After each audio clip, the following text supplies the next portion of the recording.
Nilqaw il-dawk l-aħwa li qed isegwuna minn fuq il-YouTube. Nilqawkom ġewwa River of Love. Ibqgħu magħna aqbad il-Bibja, aqra ċerti skutturi, dawk l-iskritturi li ħan naraw illum, inħeġġitkom biex tmorru tistudjawhom anke tmorru studjawhom fil-kuntest. Għax ħadd idbirek, ħalleluja, il-mulej għandu barkiet f'moħħu għalik, infatti il-mulej tmissu fejn tmissu huwa barka. Il-mulej tmissu fejn tmissu huwa barka. Halleluja, jekk spirituali, jekk fizika, jekk mentali, jew whatever. Tmiss fejn tmiss il-mulej huwa barka. Halleluja, kulħadd jaqbad il-Bibja f'idejk jgħidlu Mr. Qadis.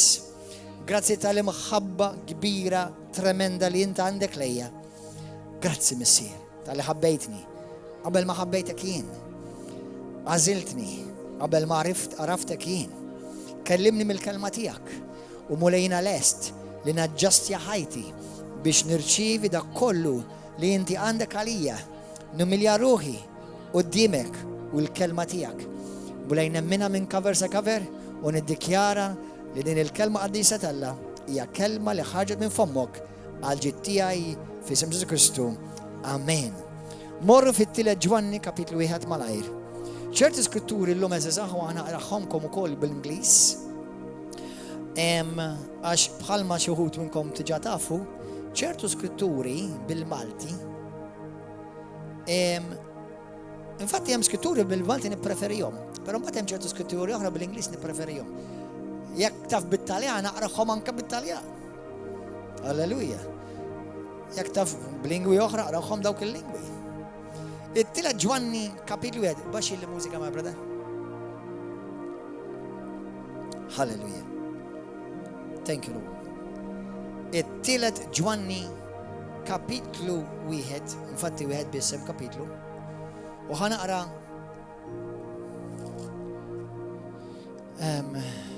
Grazzi mulej.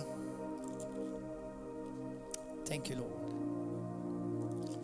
It-tielet ittra, it-tielet epistola ta' Ġwanni, ħanaqra vers 1 u 2 bil-Malti. Però mbagħad aqraw hekk għandkom jiena forsi t-telefon tagħkom fuq il-smartphone, aqrawha però do not get distracted bil-Facebook jew affarijiet oħrajn. Isma'w. Il-presbiteru lil Gajju l-Aziz li jiena inħobb fis-sewwa. Aziz, da Ġwanni l-Apostlu qed jikteb lil dan id-disċiplu. Aziz, nitlob lil Alla li kollox imurlek tajjeb. Kulħadd jagħmilha underline jekk inti għandek Bibja bil-Malti, għamilha underline. Kollox imurlek tajjeb. Kulħadd jgħid kollox. Kollox. Kollox imurlek tajjeb. U tkun b'saħħtek l-istess bħalma inti sejjer tajjeb f'ruħek. Sabiħa, però nippreferija bl-Ingliż. Ismaħħa ġejja bl-Ingliż. Ħanaqra minn NSAB, simili ta' New King James.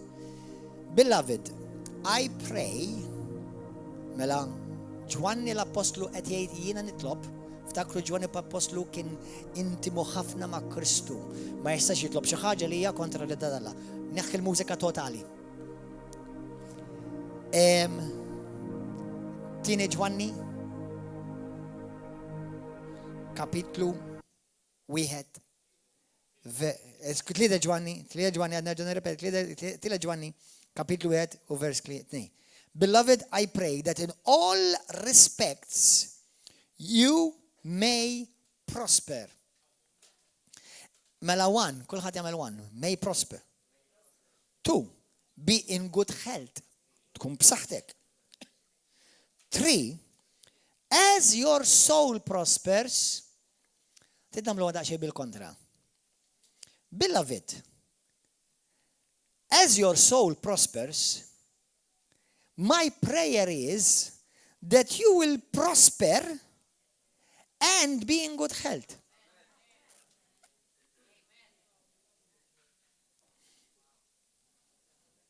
Tabdu ġaħġa, diħa l-istazzjon.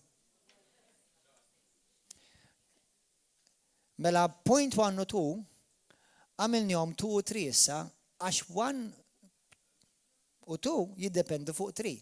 Mela ħan għamlu 3-1 nerġgħu. Beloved, Aziz, ruħek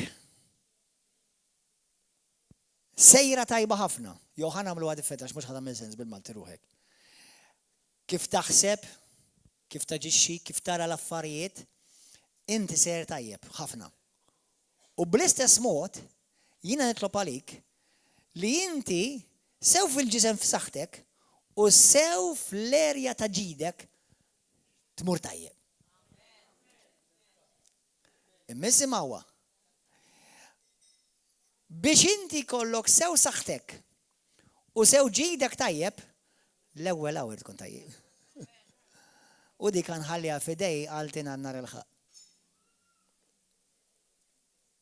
Iġifieri, kulħadd jgħidha, if I believe wrong, I receive wrong. If I believe right, I receive right. Mela qabel ma inti tippożizzjona lilek biex inti tiġi mbierek f'kull erja, hawnhekk dal-apostol jgħidlek f'kull erja. Fil-finanzi, fil-materjal, fil-ġisem u fil-ruħ. In the mind, as your soul, sukke. Il-kelma sukke tfisser l-erja tal-emozzjonijiet tiegħek, l-erja ta' kif taħseb l-idejat tiegħek, kif tħares lejn il-ħajja. Qed jgħidlu wara, qed jgħidlu Gajju, kif tħares lejn il-ħajja inti,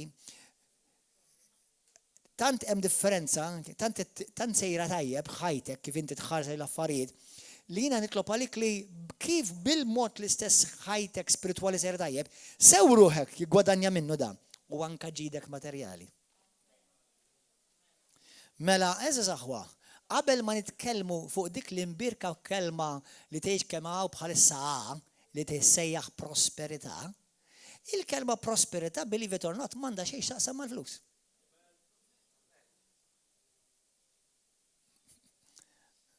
Somebody's shocked? The word prosperity has actually nothing to do with money. Tgħidli ġdida, mhux minna ma konx nistennija minnek tgħidha di. Faċli ngħidlek, m'hemm bżonn xi tkun xi studjus. Għalkemm il-kelma prosperità fil-Malti ma tantx issir hawnhekk. Infatti tmur tajjeb bil-Malti ħafna drabi ssib. Imma l-kelma tmur tajjeb li l-affarijiet imorru tajbin għalik. Bħalma taħna ngħidlek pereżempju nixtieqlek kull ġid. Jalla l-affarijiet imorru tajjeb għalik. Dik hija l-kelma prosper, tfisser prosper. Allura aħna x'ngħidu happy birthday, no, happy Christmas and a prosperous New Year. Xi tfisser li sena diħla jkun miljonarju? Taqtax barra il-possibilità, ma tfissirx hekk. Tfisser li nawguralek li sena diħla l-affarijiet imorru tajjeb għalik. Dik tfisser prosper. Alla fiex inti tmur tajjeb? Fir-relazzjoni tiegħek fil-familja, fuq ix-xogħol, fis-saħħa, ma' wliedek, fir-relazzjoni tiegħek ma' ħudek fil-knisja. Amen. U fil-finanzi. Il-kelma prosper fija nnifisha m'għandha x'aqsam xejn mal-flus. Hemm fejn fil-passaġġ fil-Bibja tintuża f'konnessjoni għall-finanzi, imma bħala prosper innifisha m'għandha x'aqsam xejn. Ġenelek jekk jiena ngħidlek isma', jiena nixtieqlek li inti imurlek kollox tajjeb fil-ħajja tiegħek. What I'm telling you, I wish you that you prosper. U ħafna taf kif jinterpretawha, I wish you that you have money. Issa, money is included, but I'm not telling you that. Mhix ngħidlek money, hija inkluża x'hekk inti qed tidħares il-pakkett sħiħ. Hija inkluża li inti ma jkollokx flus ma tantx tkun kontent, bħalma jgħidu bil-Malti. Mingħajr flus, la tanna u laqqas bus. Sewwa, u li ma tistax ħalas il-kontijiet, ma m'għandekx biżżejjed biex tiekol u tgħixek li fit ant age u tbati finanzjalment mhix irridet Alla għalik. Speċjalment għal poplu Alla, poplu ta' Patt, żgur mhix irridet Alla. Imma l-kelma prosper nifisha ħanejt ċertu affarijiet bl-Ingliż u bil-Malti. Dar aħħar inqala ma nafx kien dajtqux fuq il-Facebook, fuq is-social media, fuq ċertu raġel tal-mulej li jiena nonora u nirrispetta. Mhux qed ngħidilkom li naqbel f'kollox miegħu, sewwa li tkellem fuq ċertu jgħidulu prosperity gospel. Kemm minnkom smajtu fuq il-prosperity gospel issue? Ħanilkom aħwa. Are you ready for a bit of shocking news? Prosperity gospel does not exist in the Bible. Oops. Issa ngħidilkom. All right. Il-kelma prosperità fil-Bibja kollha bl-Ingliż jekk taqbad pereżempju New American Standard jew il-New King James, għandek bej wieħed u ieħor il-kelma prosperità tissemma madwar 100 darba. Mela żguri għal pjan talla. Għax irida. Imma ħafna x'għamlu. Il-kelma prosperità qabduha u għamluha tiġi tfisser mal-ewwel għandha x'għasem mal-flus. Once again, għandha il-flus huwa inclus għax jekk inti għandek Proverbi kapitlu 10 vers 22. Għanilkom bl-Ingliż u bil-Malti. It is the blessing, kulħadd jgħidha the blessing of the Lord that makes you rich. And that's not theory, that's literal. Ħares lej the blessing that God gave Abraham and ask and tell me if he was rich or not. Mela, għajan ħanżommu kollox bilanċjar. Mela, the blessing of the Lord makes one rich. That's in your Bible. Highlight it. I'm quoting it to you word for word. And nikwotajilek kelma b'kelma. It is the blessing of the Lord that makes you rich, not your job. Now, God may use your job, Alla forsi juża x-xogħol tiegħek bħala wieħed mill-avenues. Imma qed ngħidlek dik jekk inti biex inti jekk inti dinti jew ta' fi ħadd li jaħdem bħal ma ngħidu bil-Malti jaħdem bħal kelpa sir sinjur, mhux ħassir sinjur, ħadd imrat.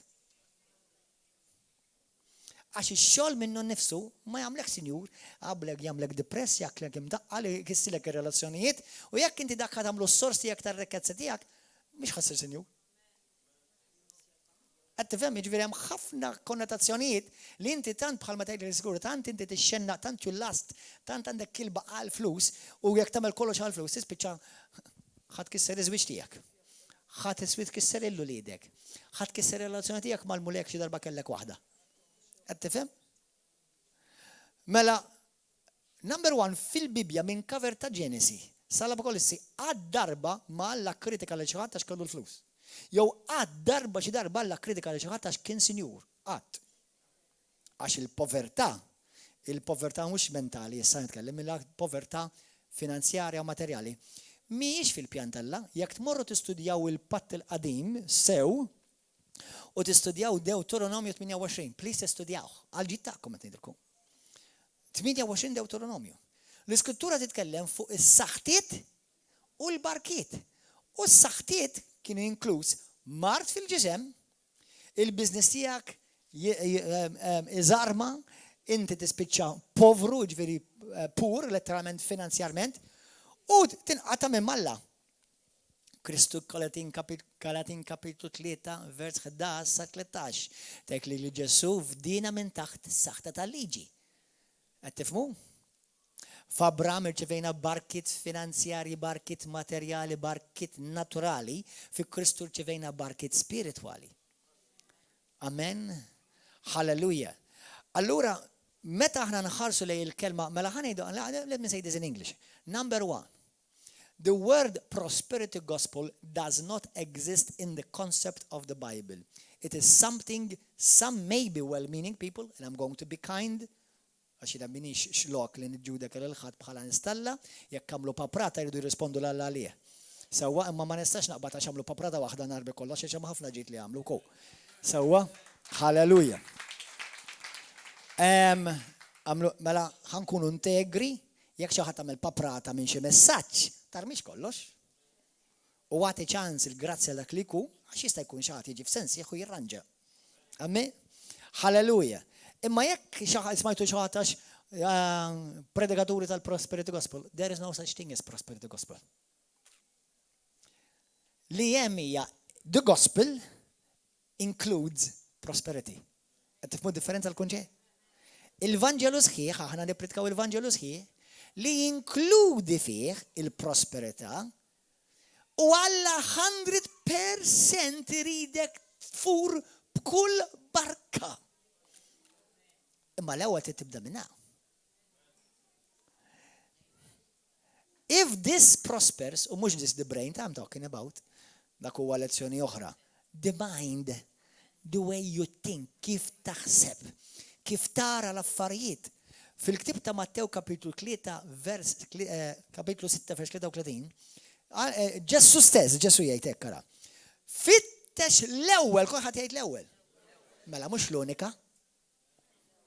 Alla mhux għallek di biss, għallek Di l-ewwel. U l-komplement okej. Basta di l-ewwel. Mela Alla m'għandu xejn kontra tiegħek li tkun imbierek materjalment. Basta li f'qalbek inti tagħmel l-Alla l-ewwel. Is-saltna tiegħu l-ewwel, li toġob lilu l-ewwel, li tfittex dak li huwa taġġita s-salta wal ħutek l-ewwel. Amen. Fittex l-ewwel is-saltna.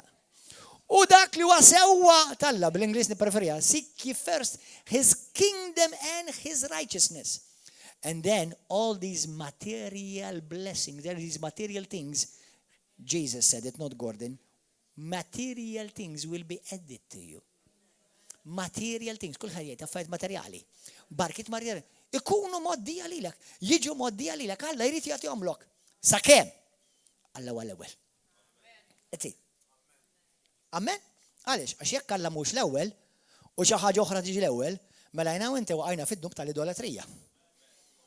Tista' tkun karozza l-ewwel, tista' tkun ħobb l-ewwel, jista' jkun klabb tal-ħamim jew tal-futbol l-ewwel, jista' jkun flus l-ewwel, ixini l-ewwel, tista' tkun mara l-ewwel, jew girlfriend l-ewwel, jew boyfriend l-ewwel, jew whatever. Ara Alla għallek kollox inti kħassa basta jien l-ewwel. Ma kienx egoist Alla. Ma għalx jien biss. Le, għal jien l-ewwel. Epija, kollox inti. That's it. Kapix aħwa? Amen, halleluja.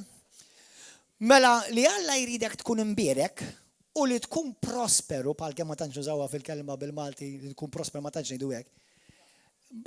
Kif? Tkattar, ma tkattar tista' tkun tfisser li tagħmel ħafna tfal fil-Malti. Jekk trid tagħmel ħafna tfal, no problem, go ahead and do them and let's grow the fellowship like that. Hallelujah.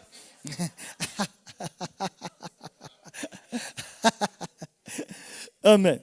Imma l-kelma prosper, il-kelma li kollox imur sew miegħek, hija mill-inqas il-kelma bħala prosper, għax il-kelma prosper ma sabiex fil-Malti jisema bl-Ingliż, hija użata madwar 100 darba fil-Bibja. Amen? Mela jiena u inti żgur nistgħu nsarħu rasna li Alla jridna li nkunu prosperi. Sewwa ma kulħadd jgħidha wara ja basta u jela l-ewwel. U kif tagħmlu l-ewwel? Kif nagħmlu l-ewwel mole? Li kuljum darba għamiltilkom xi messaġġ senta ilu. L-ewwel kull ma kif tirringrazzja lil mulej. Tfaħru. Kuljum dak li tagħmlu l-ewwel. Jekk ħadd tagħmel deċiżjoni fil-business tiegħek, fir-relazzjoni tiegħek, tagħmlu l-ewwel. Sewwa jekk inti ħadd tmur tieħu kafè lil mulej, tagħmlu l-ewwel. Jekk inti ħadd tmur holiday lil mulej, tagħmlu l-ewwel. Sewwa jiena nu peċir meta xi tiġi oħt jew xi familja tgħidli pastor morna l-Italja u l-ħadd morna u fittixna fellowship bħal tagħna. X'għamilt fil-holiday? Ħasurkom sħażin ma m'għamilix. Għax mhux qed ngħidilkom bil-forsi du tmorru tfittu xogħol. Imma il-kunċett inti fil-holiday tiegħek poġġejt lil Alla wkoll l-ewwel. Issa tgħidli forsi ma sibx fellowship viċin, jew ma stajniex għax kellna tur, nifhimha mhux qed ngħidlek li għamilt xi ddub. Imma jekk tgħix b'dik il-mentalità, inti tonora lil Alla. U Alla jonora lilek. Amen, halleluja. Aħna għandna Alla tajjeb ta'. Our God is our daddy. Halleluja. Amen. Allura, irrid li iridek tuħu pjaċir. Iridek tarak imbierek. Irid jarak b'saħħtek. Inti taħseb li Alla juhu pjaċir jarak dbati bil-mart. Għaxxej? Alla taħseb li juhu pjaċir jarak dbati ma tistax tlaħħaq mal-ħajja u laqas tistax tixxi l-affarijiet bażiċi tal-ħajja, taħseb li Alla juhu pjaċir da?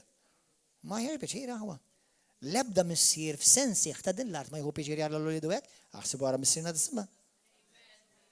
Amen? Halleluja. Imma kollox fil-bilanċ. Amen? Mela jina u inti l-ewwel net, Mattew 36, irridu nkunu l-ewwel f'qalbna, Alla l-ewwel.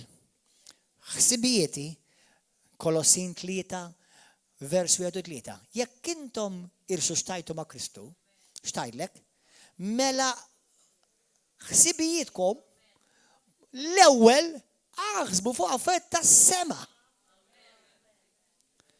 Illum jiena kelli żewġ qadiċ nagħmel mort nagħmilhom u l-ewwel ħaġa li jgħidlu kif ħriġt il-mulej, qedlu mulej laqani ma' xi ħadd li għandu bżonn kelma ta' koraġġ. Il-qadiet għamilthom u lil Alla dejtu wkoll. Amen, ġifiri, meta nevangelizzaw, memżon najdu sma din jara, aħna narit li ta' nevangelizzaw. Pija, namlu li rridu. Il-ħajja evangelizzazzjoni. ħajja tija. U jekk Kristu huwa l-ewwel kull fejn ħatmur, ħaxxandru. Alleluja. Thank you, Jesus. Mela, fi ħsibijieti, fil-pjanijiet tiegħi, mhux għalhekk tgħidilna Proverbju kapitlu 3 vers 5 u 6, fit-triqat kija kollha, fil-pjanijiet kollha tiegħek, l-ewwel poġġi lilu u hu jwittilek triqatek. Taf dax fl-erf tiegħek, anzi għallek erf, għax jiena kon ngħidlek fl-istupidaġni tiegħek. Dak għalija wkoll, ta' mhux qed inkludi lilkom biss, kollha kemm aħna. Sewwa, don't trust in your own wisdom, don't trust in your own understanding, dak li taħseb in, imma l-ewwel fittex lilu u hu jwittilek triqatek. Hallelujah. Thank you, Lord. Jekk inti f'ġismek tagħmlu l-ewwel. Isimgħuni ħanejlek. Riċenti il-mara għarkli ħanikxifha, tgħidu lil ħadd. Għarkli toqgħodx tgħidilhom biex joqogħdu attenti kif jieklu. Il-problema ma tgħidli biex ma nagħmel xi ħaġa iktar nagħmilha jien. Oqgħodu attenti kif tieklu. Tidnejlek għaliex? Għax inti dan mhux tiegħek. Jina mux għedaj l-ektu għux biex, isma, per esempio, jina ħanidukom daqxej fuqi. Jina kull matul il-ġimma nsum. Mux kull jum, imma bej jumej, jew tlet tal-mid fil-ġimma, insum. Mux dejjem l-istess tip ta' sawma. Imma ħafna drabi insum minn affarijiet nħobb il-ħelu. Ħelu, ċikkolati, cappuccino u zawek. Dak insum minnhom. Għax dak nħobbhom. Sewwa, jiena m'hemm bżonn tuħodni l-palazzi għadejt li għanħdu cappuccino li man, I love cappuccino. Hallelujah. Speċjalment ġi tajjeb, għax mhux kollha għamluhom tajjeb. Sewwa, imma msaw, imma jekk qed insum, dak nagħmel jumejk la darbiet fil-ġimgħa. Insum il-cappuccinos, ma nieħux pasti, ma nieħux ħafna drabi huwa dak il-ġranet li qed insum ikollu xi kejk sabiħ qudiemi, sewwa xi ċikkolata xi ħaġa bli xi ħaġa minn barra nilu ma nistax nikolla sal-ġimgħa d-dejla. Sewwa, jew xi apple pie da, joqgħod waqqani fidnu.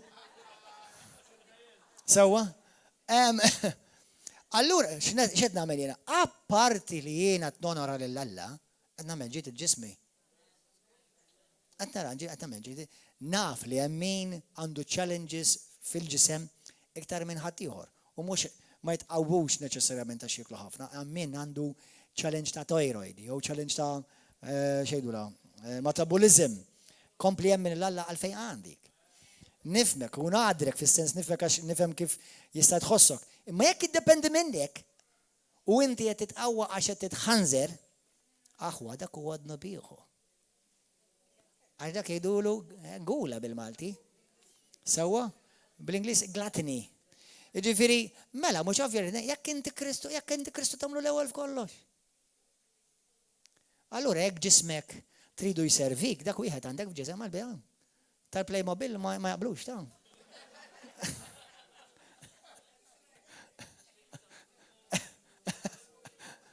Tifhem?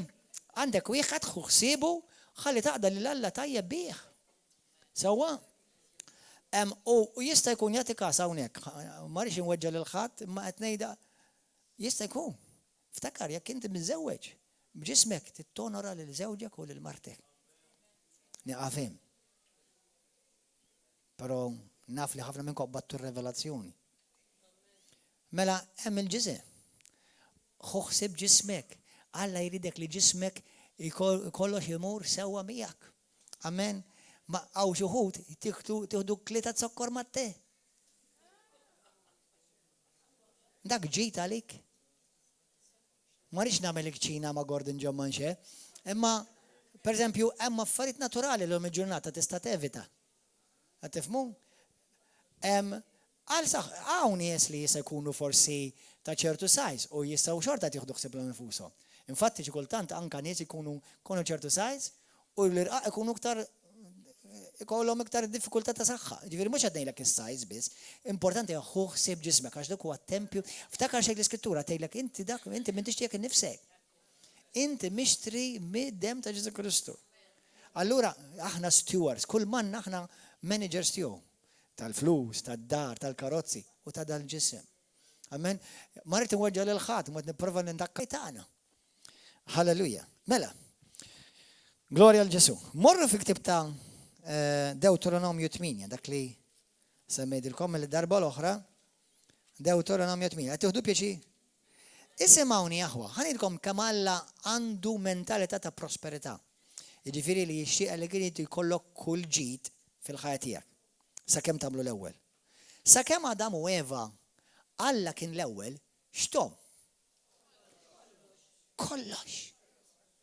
Aħna ma nafux kemm damu biex waqgħu fid-dnub, imma għajn għamlu mod għamlu mit-sena.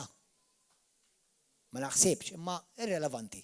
Għax ħadd ma jafeżat, jien għadni ma skoprejt kien fil-Bibja, kaw xi ħadd għandu jirċieva dawlu rivelazzjoni fuq għajduli. Imma għajn għamlu mod għamlu sena. Ma għamlu sena jibgħat igawdu mid-diamanti, mill-brillanti, mis-safiri, mill-ġid kollu l-annimal, kollox kien tagħhom. Alla li l-om tom, mhux il-anġli.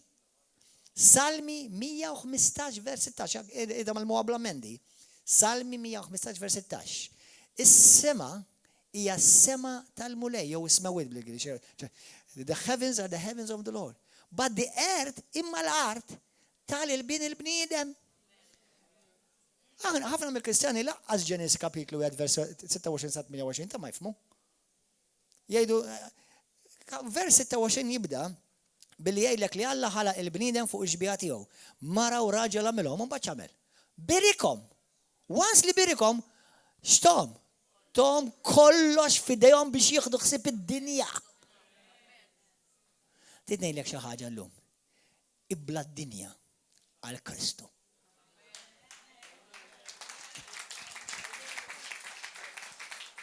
Mhux ibla d-dinja għalik jew għal grid tiegħek. Għal-mulej. Iktar ma għandek, iktar tista' tkun ta' barka. Amen. Halleluja. Jiena nemmen, onestament nemmen, li il-bnidem Alla, in-nies Alla, m'għandhomx għalfejn jgħixu bitqanċiċ u bitbatija. Issa mhux qed ngħidlek li ejja nibbalanċjaw għada xejn. Mhux qed ngħidlek li inti sir Kristjan u s-salada ħajkollok xi miljun fil-kant.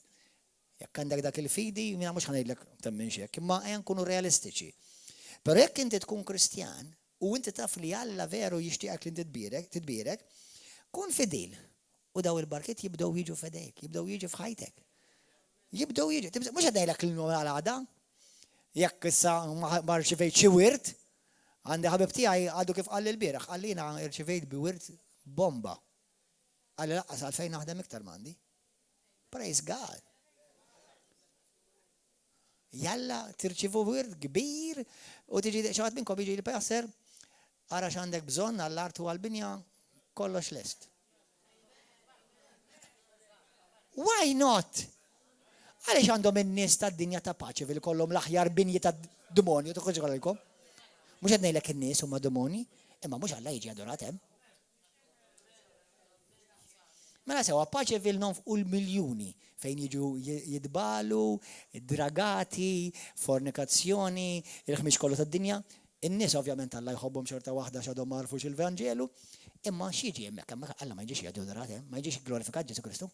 Imma hemmhekk għad-demonju jagħtu l-aħjar, the best. Għal Alla janfittxu second hand. Dik mhux mentalità s-salt naħwa. Mhux qed ngħidlek li second hand per se hija ħaġa ħażajna jekk hija ħaġa tajba. Sewwa, se jekk għandek siġġu tajjeb u inti xtrajtu qatt ma ntuża ngħidlek praise God nieħdu. Imma mhux ittieni xi siġġu nagħmel xi sija nqgħod naħslu jew imbajdu xi ħadd tafri li 4 siġġiet id-darba mortan għalli tidu siġġiet għal-fellowship jina ħsibt ħan nisib xi 4 siġġiet jekk notfa sabiħ kellhom żejt fuqhom tal-ħantihom il-Marju biex inneddefaw. Ħambirku. Għetlu le thank you ta' brother Zombo. Għatte fem. Letteralment kienu 4 siġġiet kien waħlin. Kienu ximkien forsi poġġuhom ximkien fej. U kien ta' mekkanik tista' taħseb kif saru s-siġġiet. Għatte fem. U għalli tridhom għal-fellowship u l-ewwel għatlu ħanarhom jien. U kellhom żejt tal-korozza u ħmiex fuqhom. U bdejt nimmaġina xħajt li maġġa kif jarhom. Ejt għalija, di ma tkunx barka. Mela sewwa naqlalu miskin saħtu biex inadda f'siġġu u għalxi dakun. Dik barka? Mhux barka. Issa li kull xaħat għallis ma pastor, konna xajna siġġietu, ma ntużajniex għadhom ġodda fjem, dejlek praise God noħdu. Mela, le għaj noħdu, mux għedajlek, mux għednit għazzess, imma it is all about honor.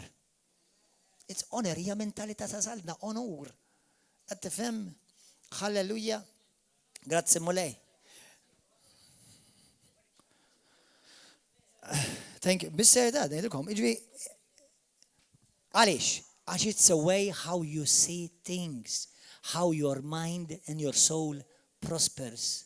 So shall you prosper in your body and in your material blessings. Amen. Hallelujah.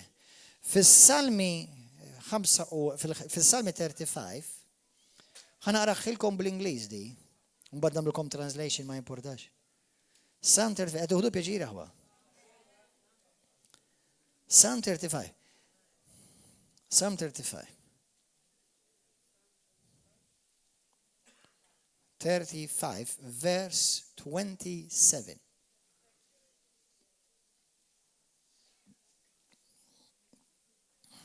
Isimawa, let them shout for joy and rejoice. Ħallihom ħajajtu bil-ferħ u bil-kuntentizza. Who favor my vindication. Dawk li favorixxu l-ġustizzja tiegħi. And let them say continue. Għajdulhom u ħallihom ħajjgħidu kontinwament. The Lord be magnified. ħajjiġi magnifikat il-mulej. Who delights? The Lord delights in the prosperity of his servants. Alla juhu pjaċir jara l-qaddejja tiegħu jistahnu u jkollhom kull ġid. Aħwa, ngħidilkom biċċa revelazzjoni, dawk għal-qaddejja aħseb wara l-ulied.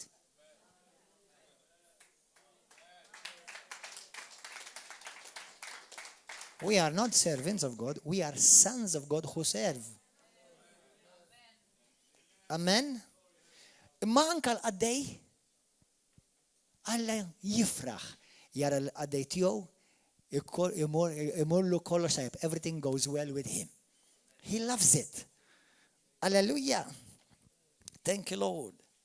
Fil-tilkom Proverbi 10 vers 22, the blessing of the Lord is what makes you rich. Hija l-barka tal-mulej li tagħtik kull ġid. And he adds no sorrow to it. U ma jżid l-ebda dispjaċir minnek magħha. Ħanilkom aħwa fil-ħajja taf x'għaw jiġri, ħafna jfittxu r-rikkezzi. U mhux qed ngħidlek ma taħdimx, u mhux qed ngħidlek li ma tinvestix sewwa, imma akkost ta' saħħithom, akkost tar-relazzjonijiet taż-żwieġ tagħhom, u mbagħad jiġri u jitilfuh. Mela jgħilgħu 10 u jispiċċaw jofqu 20. There's no joy in that blessing. That's not a blessing at all. That's a burden. But when God blesses you, there will be no sorrow to it.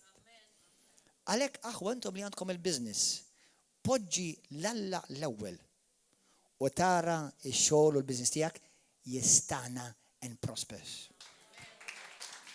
Hallelujah. Thank you, Jesus. Meta jiena u inti nafu żgur li hija r-rida tal-missier. Hallelujah. Salmi 122, Psalm 1-2. Psalm 1-2. Thank you, Holy Spirit.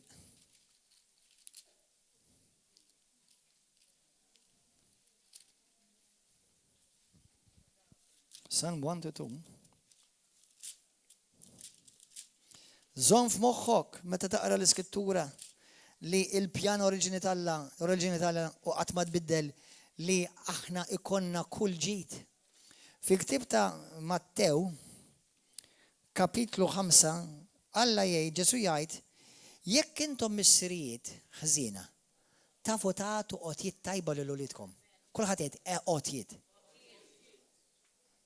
Things bl-Ingliż jgħid. Kemm iktar il-missier tas-sema jixtieq jagħtikom qotjiet. Meta titolbuh. Fluqa kapitlu 11, vers 13 jgħid l-Ispiritu Santu. Imma f'dan fil-ktieb ta' Mattew jgħidlek qotjiet things. Amen? Hallelujah. Things.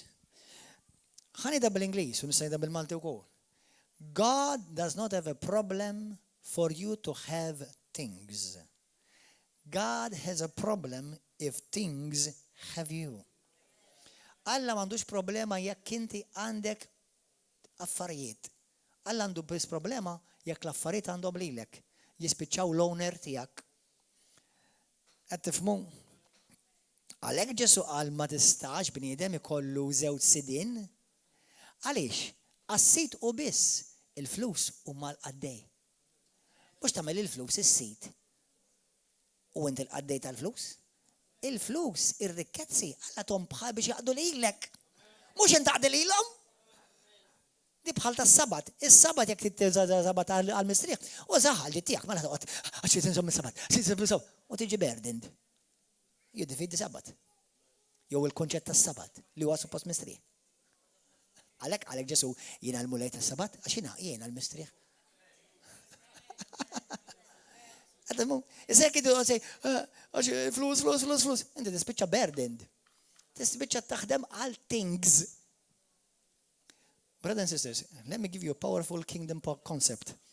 Some work for money, and few money works for them. Which one are you? Xuħud jaħdmu għal-flus. Oħrajn il-flus jaħdmu għal-jom. Uża l-flus, uża r-rikkezzi, uża l-materjal bħala investiment biex jibirku lilek, biex jaqdu lilek, mhux inti taqdi lilhom. Amen. U kif tagħmlu dan? Alla l-ewwel. Il-fellowship. Jiena niġi l-fellowship naqdi lill-Alla, nbirek il-Alla nqada maħud intaqa' maħuti, inkoraġġu lil xulxin, inkun fidil f'affarijiet li Alla jixtieq. Jekk inti tħobb il-Alla, il-min tħobb, tipprova taċevolah. Jekk jiena nħobb il-Alla, Alla xi jħobb? Laqda bel-aħwa. Infagħruh flimkien, naglorifikaħ flimkien, impoġġu lilu l-ewwel f'affarijiet ta' dak li huma tas-saltna. Amen. Jiena u inti xi darba ħnitilgħu minn hawn.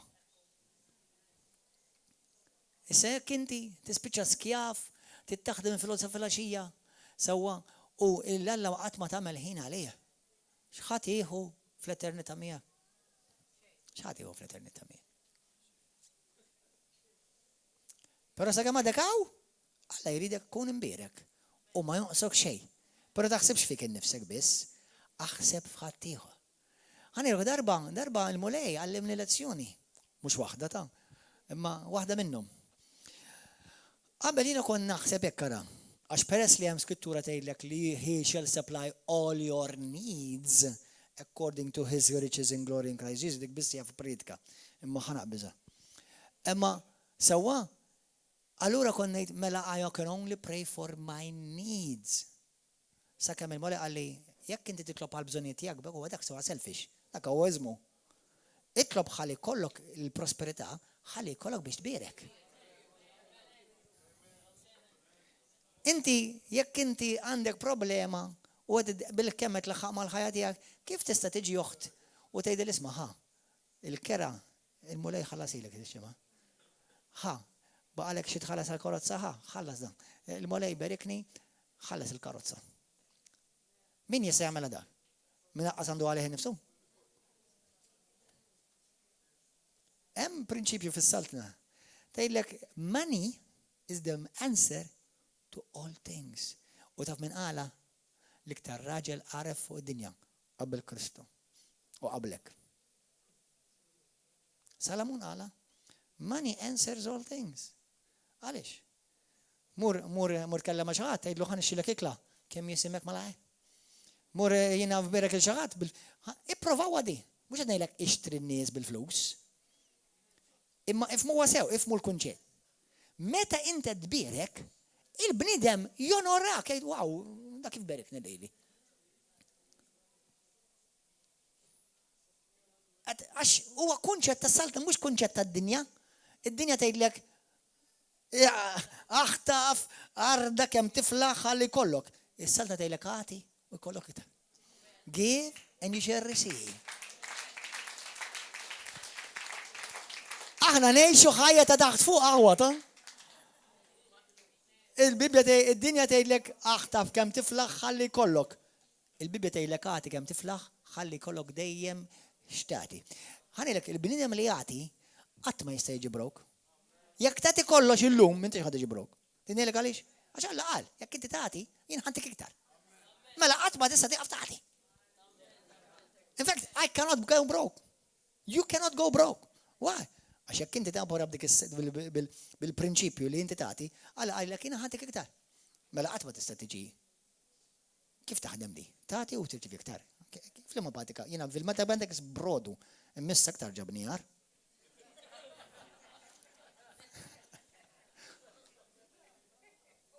Senna ftit, tagħti u jonqoslok. Le, saltna, għati u kollok iktar. How? Dik is-saltna. Issa, isimgħuni, fil-ktib ta' Mark 10, morru fil-ktib ta' Mark 10 malaj.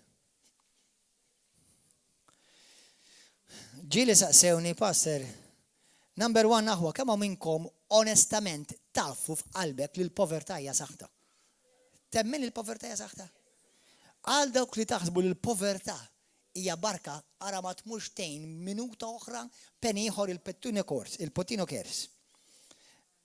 Il-Community Chest Fund ara ma tmux tibgħat minn penny ieħor lill-orfanatrofji u l-foqra fl-Afrika u fl-Indja jekk temmen fil-barka li l-povertà hija barka għax inkellek naqsilhom il-barka għal dawk.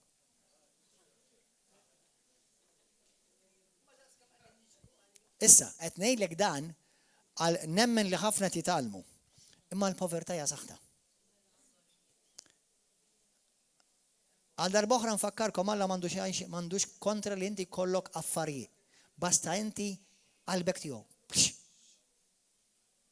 Basta inti qalbek tiegħu u huwa verament l-ewwel. Amen. Halleluja, halleluja. Mark 10 ma ngħid. L-ewwel tilkom biex imorru Deuteronomju jien. Morru Mark 10 l-ewwel ejja, morru Mark 10 l-ewwel. Issa naqra wadi. Mark 10 vers 29. Ġesu mbagħad ħarsa madwaru għal id-disċipli tiegħu. Kemm jibsa anzi ħamur daqsxejn iktar qabel.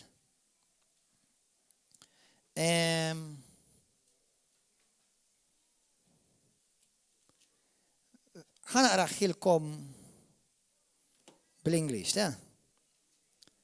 Mark 10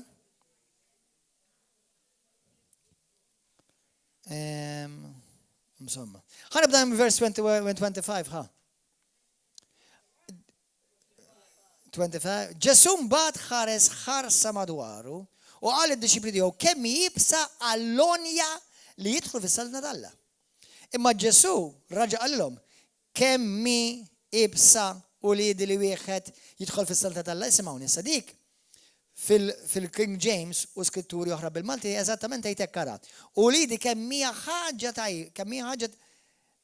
tqila għal dawk li jittamaw fil-għana. Jittamaw fil-għana jew fil-ġid tagħhom biex jidħlu fis-saltna, ġifieri mhux għax ikollok imma inti tagħmel il-fiduċja tiegħek il-materjal, il-flus. Amen? Umbagħad, isimgħuni, u eħfef li ġemel jgħaddi minn għajn tal-abra milli wieħed jgħaddi għani jidħol fis-saltna tal-Alla. Għaliex? Mhux għax għani, għax qed jagħmel Ġesu għal qed jafda fir-rikazzi tiegħu biex jisalvada. ċertu reliġjużi f'pajjiżna x'kienu jagħmlu? Illibsu statwa bid-deb ħal salvaw. Jerfaw statwa iħallsu 4,000 euro biex jerfawha, ikkissru darhom spallithom biex jisalvaw. Sewa dak x'qed jagħmlu, dak minn għalihom li r-rikkezzi tagħhom ħajsalvuhom. Mela għandek oħrajn li jħallsu l-knisja jew xi knisja biex jitolbu għarruhom. Mela l-għana tagħhom qed jafdaw biex l-għana tagħhom isalvahom. Kollu fieraħ. U ħajswilhom xejn. Very nice. Hemm oħrajn, eżempju oħrajn. Huma isimgħu għadi, huma d-disċipli staġbu wisq aktar u bdew jgħidu hekk lil ieħor, mela min ħajsalva? Moħħkom hawn think, get your think tanks working. Get your think tanks. La d-disċipli Ġesu qallhom kemm jibsa għall-onja biex salvaw. Moħħkom hawn. Li kieku dawn ma kellhom xejn. missom qabdu jifirħu mal-ewwel. Mhux jħokku rashom, mela salafsi bil min ħajsalva. Għax jien għandi dajsa, jien għandi business, jien għandi workshop, għandi kumpanija, jien għandi meta telqu kollox jiġifieri jagħmlu Ġesu l-ewwel.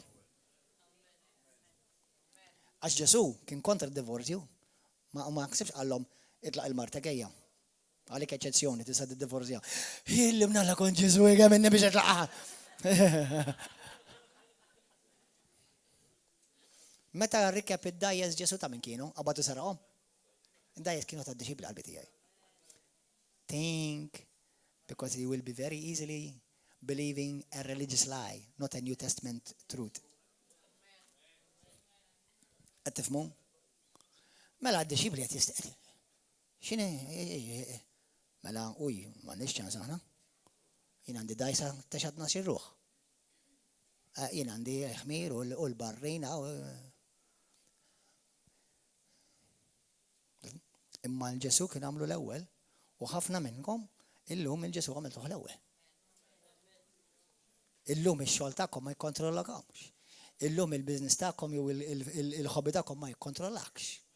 Amen, għax issa Kristu l-ewwel, il-fellowship tiġu qabel kollox, jekk tal-boss jgħidlek iridek taħdem overtime, I'm sorry. Jiena ħamur il-fellowship għax għandi patt malla.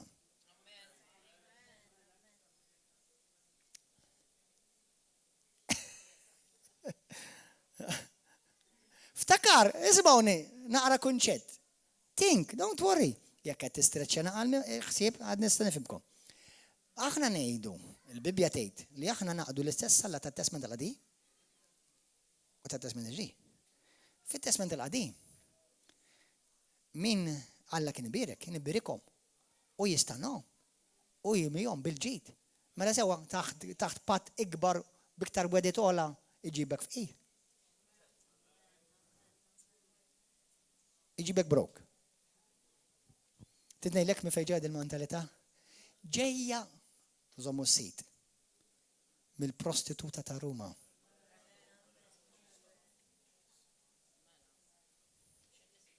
Ġejja mill-prostituta ta' Ruma.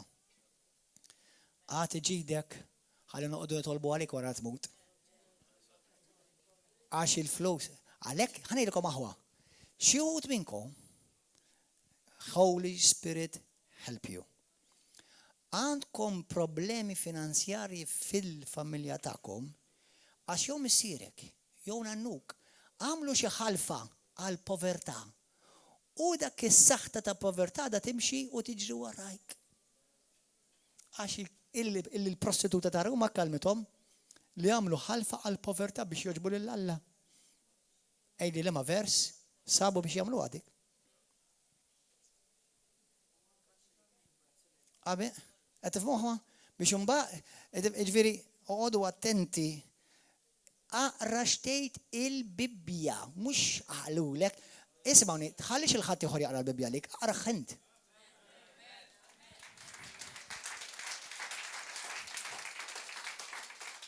Anyway, ħankomplu. Qabel Petru qallu, tajjeb aħna ħallejna kollox u ġejna warajk. U qallu Ġesu, tassew ngħidilkom, ftakar li Petru kellu il-mara u Ġesu anke ma rifa jaqlu lill-mara il-lom il-mara tiegħu, mar id-dar tiegħu. Mela kif ħalla kollox irġa' mar id-dar tiegħu? Inti tħalli kollox.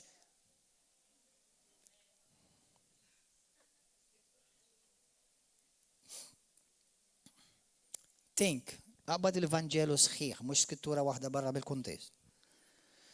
Tassew ngħidilkom li fost dawk issa vers 29. Kollha bimħabba fuq fija u l-Vanġelu iħallu lil darhom jew lil ħutom jew lil ommihom, l-ommhom u l-missierhom, jew lil ulidhom jew il-leliq tagħhom, ma hemm ħadd fostkom ngħidilkom fellowship, River of Love. Li min issa f'din id-dinja fuq din l-art Malta Għawdex stess ma jitirċevux għal mid-dar biktar min qed jgħidha di? Ġesu. Djar, aħwa, subin u bniet. Ommijiet u liet, Eli, flimkien, marrux ma ta' tajjir, marrux ma ta' akkużi, marrux ma ta' da, pastas, jobodukom u jajrukom. Persekuzzjoni. Imma wara da kollu, hemm il-ħajja ta' dejjem.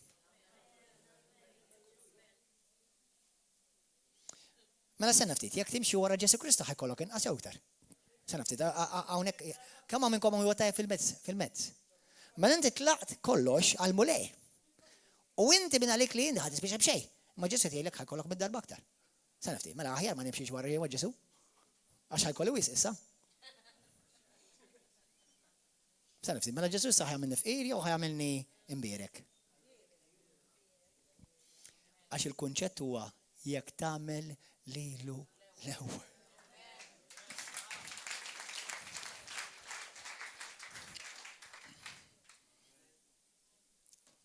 This is Jesus Christ of Nazareth, mhux il-bambin.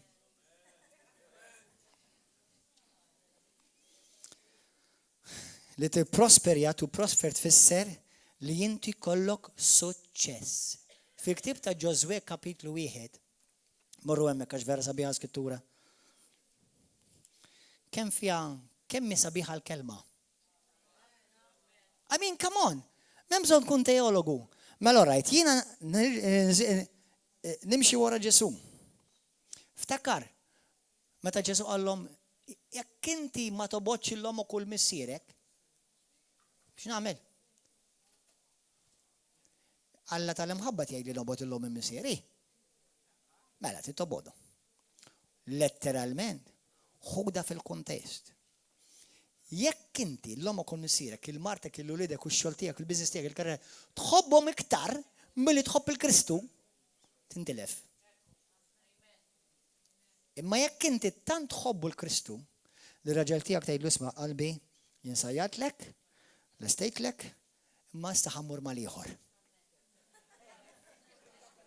Għax l-ieħor jiġi qablek.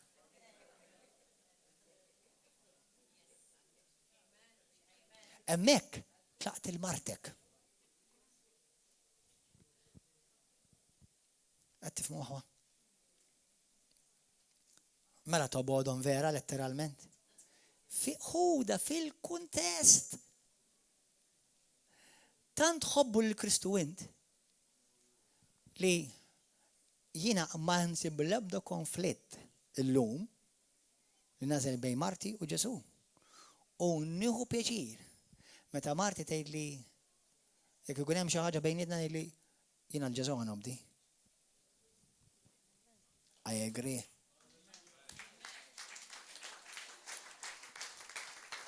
Jiena niġi wara Kristu. Oh, I have no problem. I'm not trying to compete. I would be a dummy trying to compete with Jesus. U dak kollha li intom single, dak trid. Mara li tant ħobbu lil Kristu li għax tħobb il-Kristu lilek ħadd onorak. Intek trid raġel li tant ħobbu lil Ġesu li lilek ħaj jirrispettak, ħaj ħobbok, ħaj jipprova. Joġbok. U jtik li tixaq qalbek. Ħajba, itnejla. La, kemm inti, skużi, tuħdux għalikom, kemm inti ċebbi t-tikka. Inti li qed iżomm minn żewġek minn liġi l-fellowship. Il-fellowship jitallem kif uħobbok iktar.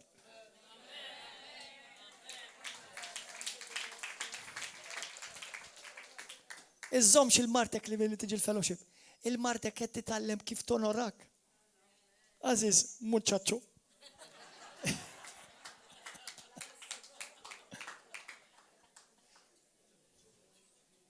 Amen. Meta huwa Kristu li għallimni kif inħobb il-Marti. Ma rridux jiġi l-fellowship għax inkella nitkessru. Baħatu l-fellowship qed naqdu. Iktar tissaħħaħ iż-żwieġ tiegħek. Inti taħseb xi darba jiena ħanejdlek itlaq il-Martek ta'. Mela jiena imtektek. Apparti li għandi l-biża tal-la u naf xejn il-bibja. Li ma tistax titlaq għal-Martek. Ma tistax titlaq żewġek. Titħobbu u trid tkun ta' salvazzjoni għalih u għalija. Amen. Amen. Halleluja. Grazzi. Morru Deuteronomju l-ewwel, u mbagħad imorru Ġoswe. Halleluja. L-ewwel Deuteronomju kapitlu 8. Thank you, Holy Spirit, for teaching us. Deuteronomju 8. 18, zimma huwa sewwa. Ftakar fil-bulej Alla tiegħek għax u tak il-qawwa biex tikseb dan il-ġid. Li kieku Alla kontra l-ġid, li kieku Alla kontra il-prosperità materjali, kieku hu ħajtik il-qawwa biex tagħmlu dan.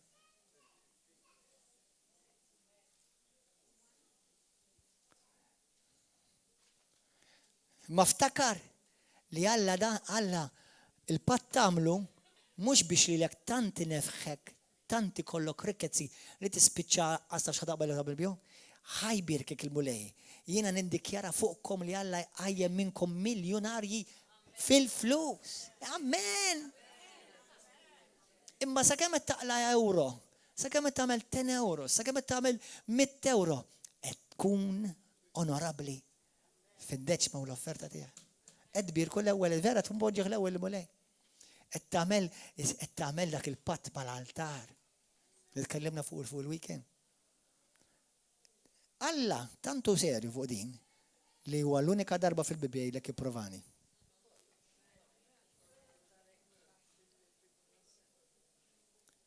Mhix ħanejdlek jekk inti tagħti 100 ħadd irċievi €1,000,000, imma tagħti 100.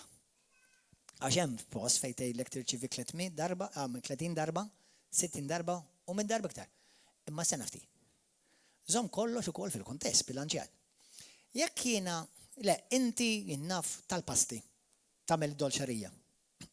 U inti żrajt żerrija ta' €100 li hija above and beyond irregular deċma tiegħek. Sewwa, mela ġifieri bil-fors ħajkollok innaf €1,000 l-għada. Għajna mod jikollok business, jitidħollok kontratt għal parti ta' tfal, €500 l-ġimgħa d-dieħla. Mela tgħid orajt il-500 daħlet. Il-50 l-oħra, il-50 kif ħajt jidħlu? Mort tixtri sokkor u tak 50% diska.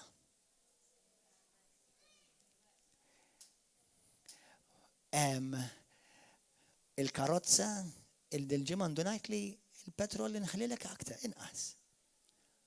Ara kif ġejja l-€100. Many limit God. It-tfal l-iskola kollha morda.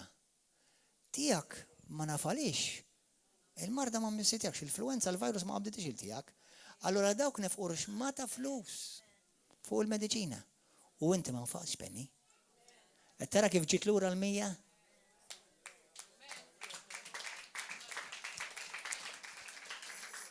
Inti taħseb li jekk tirċivi €100 jew €1,000 lura,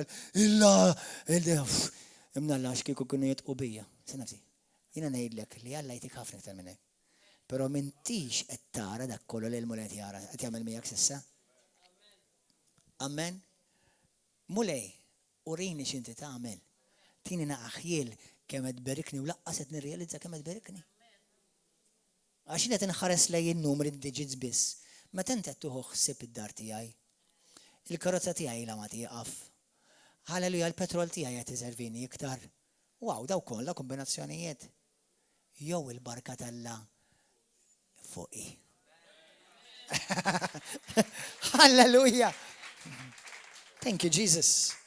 Amen. Gloria lil mulej. Morru fil-ktieb ta' Ġoswe. Għal-waqt nispiċċaw. Praise and worship team, would you please come? Joshua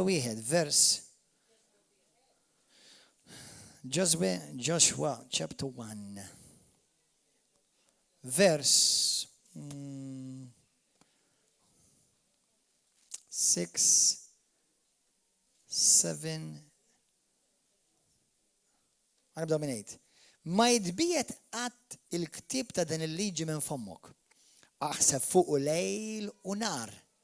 Biex taraf tagħmel kull ma hu miktub fih. U hekk tirnexxi femilek u jkollok ir-risq. Bl-Ingliż jgħidlek and you shall prosper and have success. Halleluja. Grazzi Mulej Qaddis. Fil-ktib ta' Luqa kapitlu 8, vers 1-3, il-Bibja tgħidlek li Ġesu kellu nisa anka mid-dar ta' Erodi jissapportjaw il-ministeru ta' Ġesu finanzjarment. Kontu tafu għatej il-Bibja dik? Luqa 8 vers 1-3. Morru waqraw. Ħalli m'għandhomux. Morru waqraw. Halleluja. Ħanaqralkom l-aħħar skrittura. Bħalma d-darba l-ħat kellimna ċedda. Lut kapitlu 13 vers 5. L-ewwel Timotju kapitlu 10 vers 10.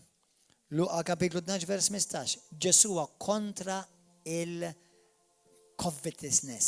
Bil-Malti jgħidula ir-rejba. Ir-rejba. Don't go after money. Go after God. And money will follow. Hallelujah. X'inhi?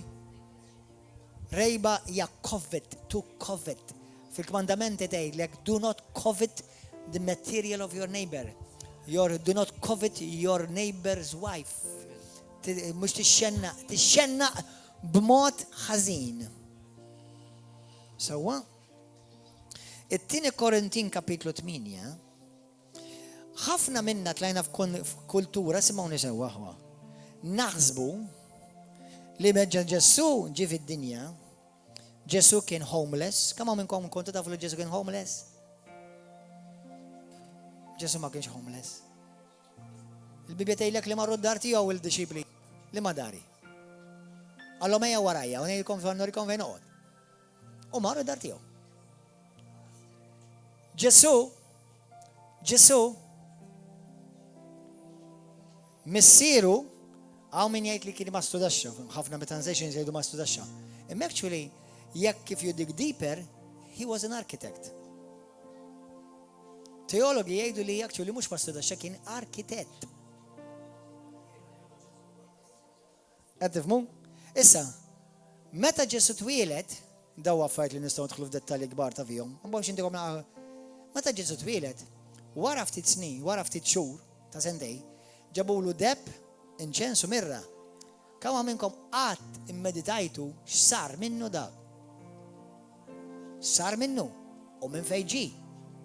Sar minnu dak kollu. X'għamel bih Ġesu?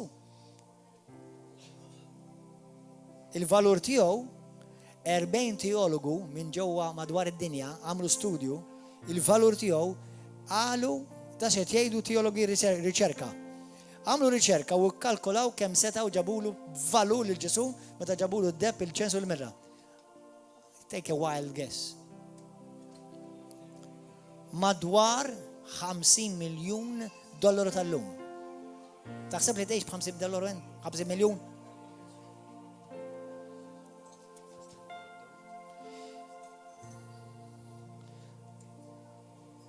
Mela, 2 Corinthians, Ġesu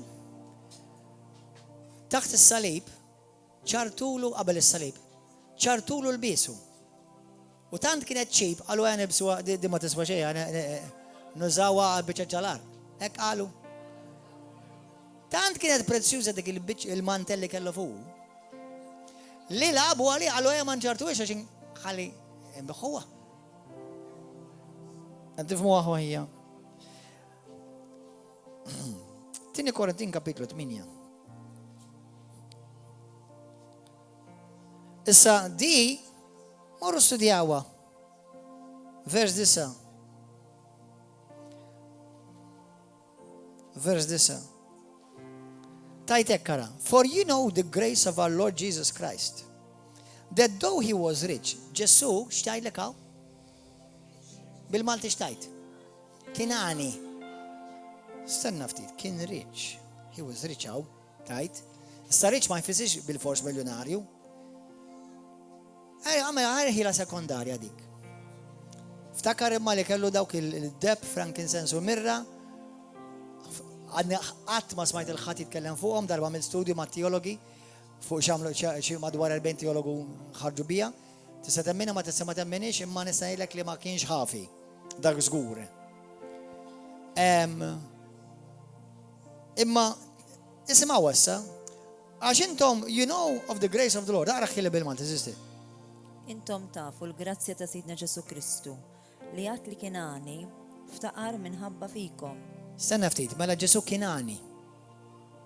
Imma ftaqar minħabba fina. He was rich, yet for our sake he became poor. So that through his poverty we might become rich. Biex permess tal-povertà tiegħu aħna nistanu. Sena, in what way he became poor? Don't tell me spiritually. As you get into heresy. Jek ngħidlek kiena Ġesu kien povru spiritualment? Li x'inti tgħidli? Ġesu kien rik spirituali, ma fej sar povru, fej sar fuq is-salib ġie imnezza minn kollox, ħadulu kollox, ittrattat bħal kriminal. Ftakar Ġesu sar saħta u parti mis saħta x'kienet? Il-povertà u l-faqar. Mela Ġesu sar il-marda lina, sar id-dnupa lina, sar mewta lina, sar faqar lina. Biex aħna nirċivu ħajja fih, nirċivu l-maħfra fih, nirċivu l-fejqan fih, u nirċivu l-istanu u l-ġid fih. Hallelujah. This is our Jesus. Dan huwa Ġesu li jixtieq lek kull ġid. Hallelujah. Ejja mbaxxu rasna.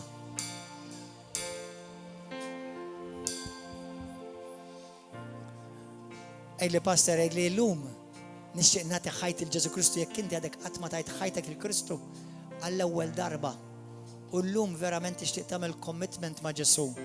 Tixtieq tpoġġi ħajtek fuq l-altar u tagħti ħajtek bis-serjetà. Forsi hawn minnkom tilabu l-ewwel hemm għadek m'għamilx commitment serju ma' Kristu. Ħanajdlek ħajtolbok kollox.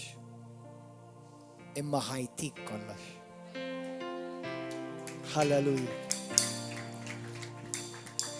Għaw xaħat illum jgħid li passer illum nixin għati ħajt il-Ġesu Kristu għall-ewwel darba verament. Olli għajdi. Olli dek, għaw xaħat illum għall-ewwel darba. Għaw xaħat illum inti tixtieq titwilet minn ġdid, tagħmel patt ma' Kristu. Is-salva jkollok nubietek magħfur. Għaw xaħat illum għall-ewwel darba. Kulħadd iqum bil-wifqa. Kulħadd ipoġġi jdeh fuq qalbek u għajdi t-talba warajja minn qalbek. Jgħidlu missi qadis. Kemm inti tajjeb mulej. Kemm int sabiħ missier. Abba mulej Ġesu. Missieri Alla tiegħi mulej tiegħi. Iftaħ li għajnejja għar-rikkezzi tal-Vanġelu tiegħek. Li tantu huma kbar, il-wirt li jiena għandi fik tantu huwa kbir mulej. Irrid insinna fek aktar. Mulej ma nħalli xejn jiġi bejni u bejnek. Inti l-ewwel Ġesu. Inti sidi. Inti s-salvatur tiegħi.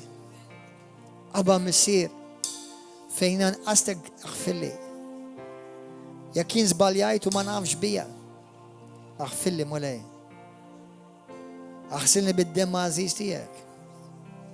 Jekk xi ħadd weġġani, jiena naħfirlhom mulej naħfrilhom. Unbirikom mulej. Grazzi li Ġesu għal-kemm inti kont rik, kont mimli ġid, inti ħadd is-saħta tal-povertà, is-saħta tal-mart, is-saħta tad-dnub, ġarrejtu kollu fuqek biex jiena jkoll il-ħajja fejqan u kull ġid u kollox imur sewwa f'ħajti. Allimni naraf il-rikkezzi tas-saltna tiegħek. Nejxom u kol naddjom il-ħatti uħor mulej. Grazzi mulej li salvajtni. Mandi xej tijaj nifsi. Kollox huwa tijak. Ġismi huwa tijak. Dak kollu li għandi huwa tijak mulej. Birku, katru, u użani biex inkun taxxida tajba u ħajja f'dan il-pajjiż. Ma' n-nies kollha li inti ġibli qudiemi mulej. Nirringrazzjak tas-salvazzjoni kbira li ismi ġi miktub fuq ktieb tal-ħajja. Dan nirringrazzjak, nagħti glorja u nuru tifħim minn qalbi f'isem Ġesu Kristu. Amen. Halleluja. Grazzi Ġesu. YouTube, God bless you. Għandaw kolla t-zeruna fuq YouTube. Narawkom il-service li means God bless you YouTube.